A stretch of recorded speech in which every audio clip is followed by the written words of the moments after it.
Selamat siang Pak Agus dan teman-teman. Hari ini kami kelompok 5 akan menganalisa artikel dengan judul Mengurai Kompleksitas Urbanisasi dan Pembangunan Kota Berkelanjutan, mendorong solusi untuk kota-kota Indonesia inklusif dan tangguh secara ideoscape.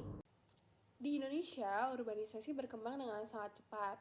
Sayangnya, pertumbuhan ini tidak selalu diimbangi dengan pemerataan akses terhadap pelayanan dasar seperti air, sanitasi, transportasi umum, dan pengelolaan sampah.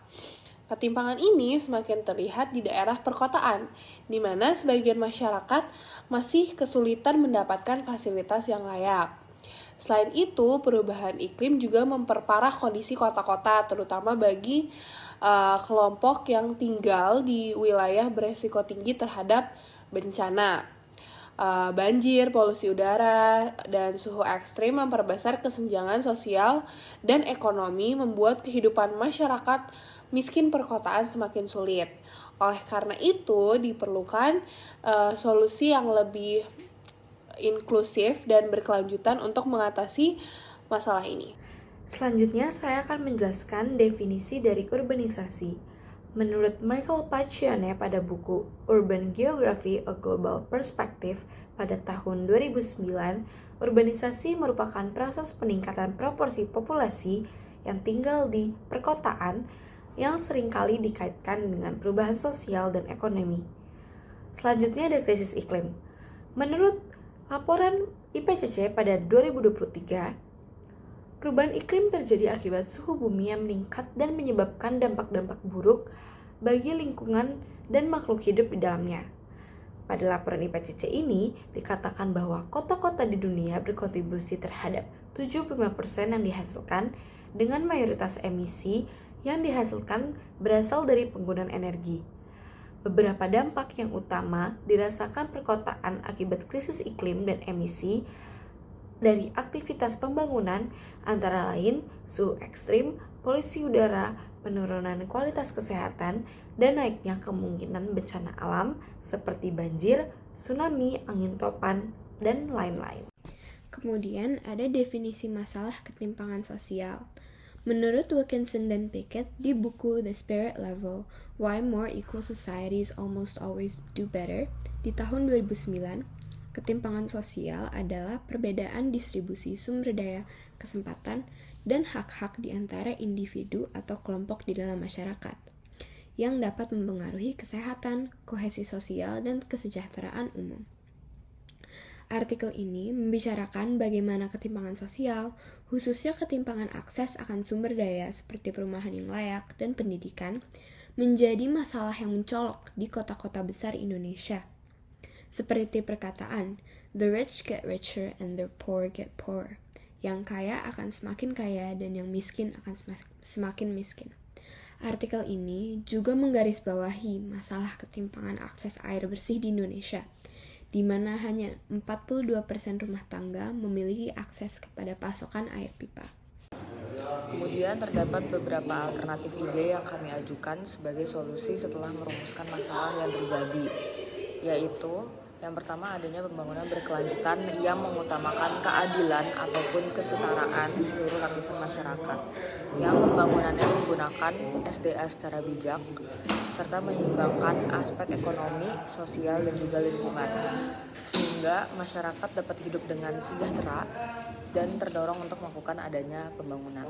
Selanjutnya yang kedua, sama yang seperti sudah saya sebutkan sebelumnya, yaitu solusi berbasis alam, di mana tiap hal yang kita lakukan itu terlepas orientasinya dari alam dan perlu adanya pemanfaatan kekayaan sumber daya alam yang dimiliki Indonesia secara maksimal, serta investasi pada infrastruktur hijau layaknya hutan kota ataupun taman.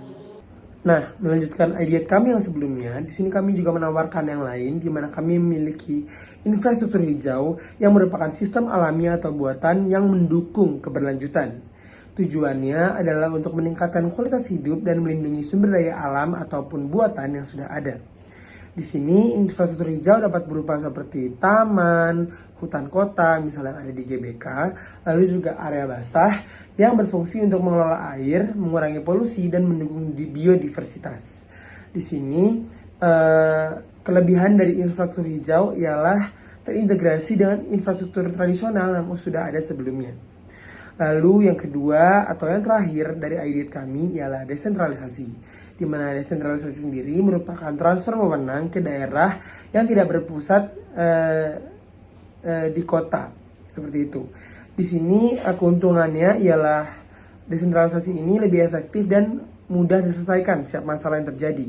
Dan keuntungannya juga di sini desentralisasi mempercepat pembangunan dan layanan sosial sehingga kota dapat berkembang lebih maju dengan lebih cepat. Dan dengan demikian tatanan kota akan lebih maju ke depannya dan akan lebih rapi sehingga kehidupan masyarakat lebih terstruktur juga. Konsep selanjutnya adalah otonomi daerah. Otonomi daerah adalah sebuah konsep di mana daerah diberikan wewenang penuh atas keputusan dan regulasi-regulasi yang berlaku dalam daerah tersebut. Jadi, masing-masing daerah tidak perlu menunggu arahan atau keputusan dari pemerintah pusat dalam menyelesaikan masalah-masalah yang hanya terjadi di daerah tersebut. Hasilnya, regulasi dalam daerah tersebut atau keputusan-keputusan mendadak yang diambil oleh daerah tersebut akan menjadi lebih jelas dan sesuai dengan kebutuhan daerah masing-masing. Keputusan yang diambil pun bisa lebih cepat saat dibutuhkan dan realistis. Konsep selanjutnya adalah inklusivitas.